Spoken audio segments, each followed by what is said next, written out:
Now, if you don't see that, people in history, for instance, like the Roman Catholic Church, who didn't understand that, they imagined and created a thing called purgatory. Anybody ever heard of purgatory before? You know what purgatory is? It's not in the Bible, but it's an imagined place. You know why they imagined purgatory? It comes from the word purge. The word purge, a place to be purged, is a purgatorium. And purgatory is the place where, see, they didn't conceive in their theology that anybody is good enough, because you get good enough by working at it and making yourself better. And they didn't conceive that anybody could get good enough in this lifetime, so you have to go to this place called purgatory and get purged for 10,000 years or 20,000 years, or, for a long period of time. Who knows how long it would take? And really, yeah, that's a good point. How long would it take without the blood of Christ? But the blood of Christ purges us from all sin, you see. And we're purged by what He did. And so there's no purgatory. There's no need for a purgatory. To depart and be with Christ, Paul says, is far better. So if you depart here, you go to be with Christ, because you're ready right now. Okay, chapter 5 of Galatians. Look at what he says in verse 16. This I say, then walk in the Spirit, and you shall not fulfill the lust of the flesh. For the flesh lusts against the Spirit, and the Spirit against the flesh. And these are contrary the one to the other, so that you cannot do the things that you would.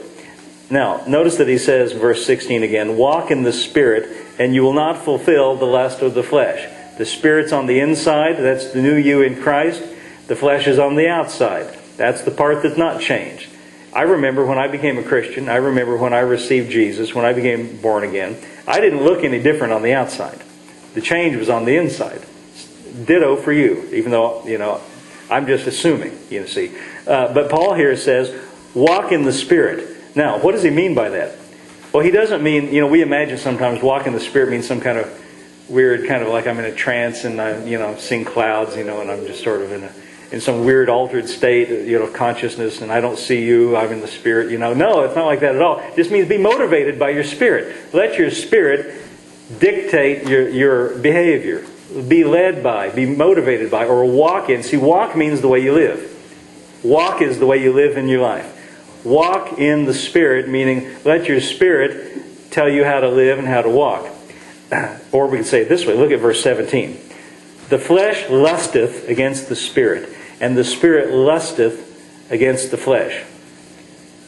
Lust is such an ugly word, don't you agree? Isn't that an ugly word? I don't like that word. So let's change it.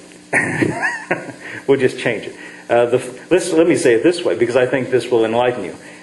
Instead of saying the flesh lusts against this, you know what lust is? It's a strong desire. Lust is strong desire. And even desire, I don't like that word. Let's just change it and say the flesh has want-tos. The flesh has want-tos, things it wants to do.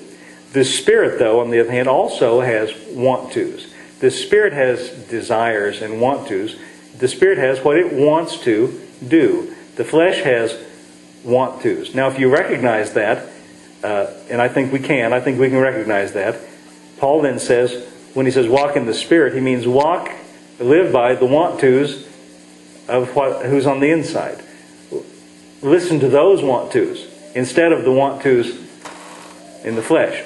Now, what the flesh wants to do is, somebody says something bad to me, I'm going to say something bad to them.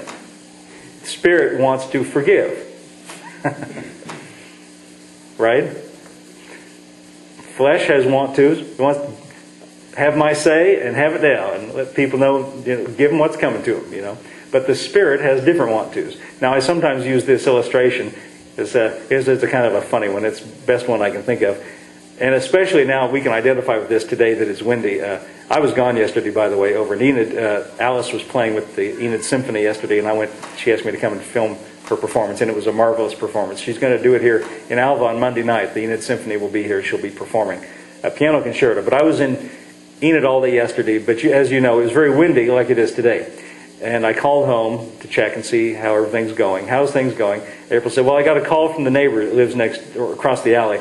She said our trash cans all blew away and they're all down the street, but she gathered them up and actually we've got trash cans I've never seen before now, but I don't know whose they all are, but she was being very helpful in gathering up our trash cans. But that reminded me of the fact that I formerly had them all wired to a T-post. One of them is still there, but the wire broke. And anyway, I remember when in the summertime when I do farm work most of the day and then come home, I work all day long. And you know, when you work, you know, go out early in the morning about 6 and you come in about 7 or 8 at night, you're kind of tired. You can understand that. And so I come home, and where I park my truck is behind the house in the alley where the trash cans are. And so I come home and I'm really tired, and the only thing I got in my mind is I want to get these dirty clothes off and sit down and rest for a minute because I'm really tired. But I pull in the alley to park my truck, and the neighbor's trash cans are rolling around and blown from where they were, and they're in my path. But my first thought, and I'll just be honest with you, the first thought that came across my mind was, it made me mad, and I just wanted to put that truck in gear. I've got four-wheel drive. I could just run over those things. Forget them and their trash cans. It's what they get for not tying their trash can down. And not only that, but their trash was out. It was all blown up down the alley. And you know, it's the last thing I want to do is think about, you know, I've got to get out now. But you know, I recognize that is a want to of the flesh. See, and I'll be honest with you, I'll use myself as a bitter example. That thought crossed my mind. But see, that was a want to of my flesh. Now see, at that point, listen, when you recognize that, that's when you realize I have a choice. Everybody hear that? As Christians, we are free in Christ, free to choose what we're going to do. And see, I could have done that. And that wouldn't have taken away my salvation. I would have felt bad afterwards. But I could have done that.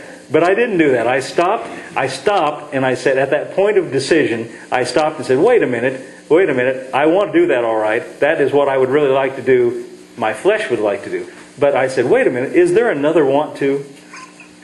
Is there another want to deep on the inside? And as I stopped and thought about it, why, yes there was. And it was the Spirit of Christ. It was what Paul says here, walk in the Spirit. Walk in the Spirit. There was a different want to. The Spirit lusteth against the flesh. The Spirit has its own want tos. And as I stopped and thought about it for a moment, I realized what the Spirit of Christ wanted to do. Do you think Jesus would do that? I think Jesus would just put it in gear and run over there. Heck with them and their trash cans. You know, Jesus wouldn't say that. He wouldn't do that. What the Spirit of Jesus, we're going to read about it in a future chapter. You know, the disciples at the Last Supper, when they came in, Jesus got a wash basin and a cloth, and he took off his outer garments, and he got down on the floor and he washed their muddy feet. Right? He didn't say to them, you disciples, what's with you coming in here with muddy feet? You know, he could have said that. But he got down and he washed their feet. And he, with the towel, with the water, and he dried it with the towel. That's the Spirit of Christ. And I recognize that's the Spirit of Christ, and that's what Jesus would want to do. So even though I didn't feel like it, the flesh didn't want to, but the Spirit had its own want tos. I got out of the truck, picked up their trash can, put them back where they went. And now here's the really bad part. Picked up all their trash for them. See, they weren't watching. They'll never know. They'll never know what happened. I won't get any praise from anybody. Of course, I'm telling you about it. Nobody's gonna give me a letter of commendation about it. But I was obeying. I was listening to the want to on the inside. You see. Now, if you don't ever do that, if you just always listen to the outside and do what the flesh wants to do, you're like Lazarus, bound with grave clothes. There's life on the inside, but there's things pertaining to that old nature that bind us. But Jesus wants us to be free from all that. Do you agree? Yes, He does.